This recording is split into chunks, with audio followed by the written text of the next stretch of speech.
Deadpool and Wolverine for a while was set to feature one of the greatest and most mind-blowing post-credit scenes ever, and now brand new reports have hit on what exactly this post-credit scene was, and how it included the return of Robert Downey Jr. as the one and only Iron Man, aka Tony Stark.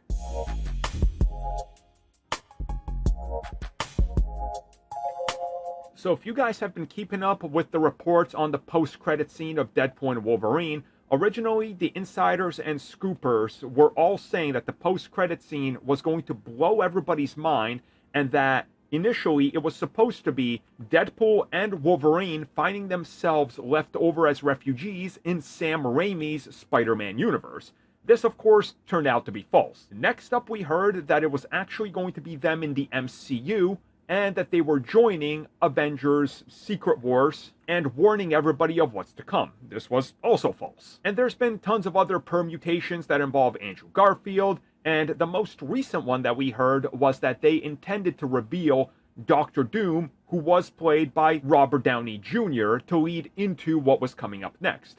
This, of course, got a little buzz, but it sounds like this was never actually intended. Well, brand new reports have surfaced on what exactly they intended to do. Now again, take this with a grain of salt, because I tend to not believe most of these scoopers these days, especially now when on Twitter/X, community notes are popping up, and a lot of them are getting hit with, yeah, they make up a lot of this stuff. So again, I'm just reporting what they said. And reportedly, the original idea, but they couldn't get it done in time, was that Deadpool ends up once again traveling through time and space, and he goes back to the events predating Avengers Infinity War, and he tries to join the Avengers once again.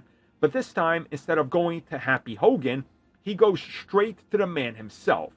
And he meets face-to-face with Robert Downey Jr.'s Tony Stark, and those two discuss him joining the Avengers, but he is once again rejected and leaves for his own universe. And while this all sounds good, honestly, it sounds too fanboy and too much like, yeah, this is what we want, this is gonna happen. And yeah, I get it. It plays off of Deadpool and Wolverine and what happens with Happy and him wanting to talk, the big guy and the important people, but no, he's got Happy to talk to.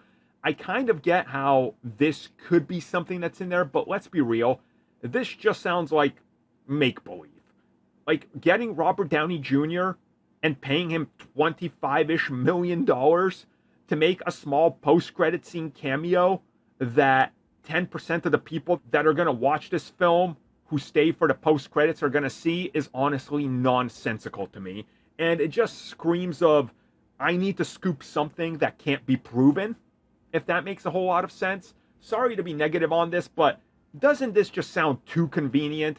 After these same people talked about the same post-credit scene being done with so many different actors, now that Robert Downey Jr. is back, apparently they were going to put him in this, but they couldn't.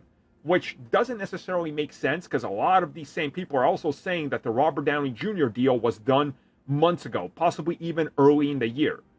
AKA before they did the final reshoots for Deadpool and Wolverine, like 8 weeks before the film was out. So even the timetable of their reporting doesn't make sense. Because, again, they were reporting, oh, Tobey Maguire and Andrew Garfield as the post-credit scene in like February and March, when they were doing the post-credit scene stuff as well. None of this tracks with me, so I don't believe it. But hey, it's cool fan fiction.